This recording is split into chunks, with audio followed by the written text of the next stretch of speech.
Privilege motion तो माननीय अमित शाह जी के खिलाफ होना चाहिए।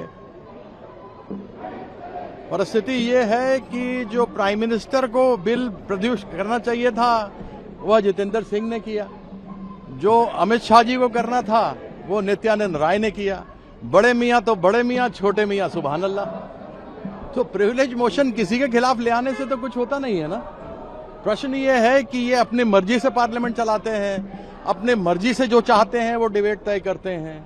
पहले स्पीकर साहब ने कहा था कि जो ये बिल आ रहा है कि इसके ऊपर कोई भी आगे एग्जामिनेशन में है किसी प्रकार की गड़बड़ी नहीं होगी, उस पर आप कुछ भी चर्चा कर सकते हैं। वो उनका स्टेटमेंट है पार्लियामेंट में, उसमें ये बात रखी है। जो गोली चली है दूसरी हुई, जब वहां गए तो उन्होंने कहा नहीं केवल बिल पर बोलिए। यह चाहे जो मर्जी बोले, जवाहरलाल नेहरू को अय्याश बोल दें तो वो रिकॉर्ड में रहे, क्या वो असंसदीय नहीं है? तो इनकी मर्जी से जो चलता है चलता है। प्रिविलेज मोशन तो बीजेपी के हर एक एमपी के ऊपर आना चाहिए। अब मैंने ये कहा बड़े मियां तो बड़े मियां, छोटे मियां सुभान अल्लाह, अब दोनों ही नहीं आ रहे पार्लियामेंट में। बड़े मियां तो आते ही नहीं थे और छोटे मियां आ ही नहीं रहे हैं। क्या है, कुछ खिचड़ी पक रही है क्या? पीएम मोदी ने इंस्टाग्राम पे वीडियो जारी किया है, उसपे वीडियो में कहा कि बिल पास हो गया है, पेपर लीक पे और भी कड़े कदम हम उठाएंगे। कड़े कदम क्या उठाए हैं आपने? इस बिल में कड़े कदम यह हैं कि आपने पैसे बढ़ा दिए, 1 करोड़ से 10 करोड़ कर दिया, 10 करोड़ से 20 कर दो, लेकिन आपने यह गारंटी तो नहीं दी है ना कि पेपर लीक नहीं होगा। हमें तो पेपर लीक नहीं होना चाहिए, इसकी गारंटी चाहिए।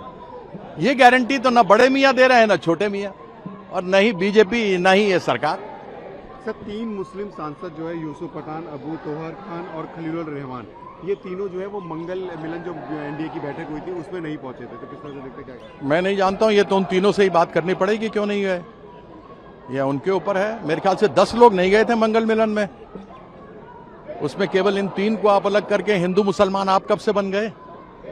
वहां तो 10 लोग नहीं गए थे 20 में से, तो केवल मुसलमानों की बात करके हिंदुओं को हटा दे रहे हैं। वापस टीएमसी के लिए ना, इसलिए बस मुझे इस चीज के विषय के बारे में मालूम नहीं है। जो भी असामाजिक तत्व थे, सबसे पहली बात तो है कि पुलिस ही उनको आइडेंटिफाई नहीं कर पाई। जो लिस्ट पुलिस ने दी है, जिन असामाजिक तत्वों ने यह कार्य किया है उनके ऊपर कार्रवाई होनी चाहिए। लेकिन प्रश्न पुलिस पर भी उठता है कि जिन्होंने बताया कि इतने लोग रेपिस्ट थे, इतने लोग डकैत थे, इतने लोग मर्डरर थे, तो पुलिस ही उसको नहीं पकड़ पाई। जब पुलिस नहीं पकड़ पाई तो स्टूडेंट्स क्या पकड़ेंगे? तो जवाब तो पुलिस को देना चाहिए, और 10 दिन के बाद आप ये सब बोल रहे हो, तो प्रश्न तो पुलिस पर भी छूटता है। लेकिन यह कहते हुए यह आवश्यक है कि जिन असामाजिक तत्वों ने इस प्रकार से हाथ उठाया पुलिस के ऊपर, उनके ऊपर कार्रवाई, केवल पुलिस नहीं प्रेस के ऊपर भी उनके ऊपर कार्रवाई होनी चाहिए।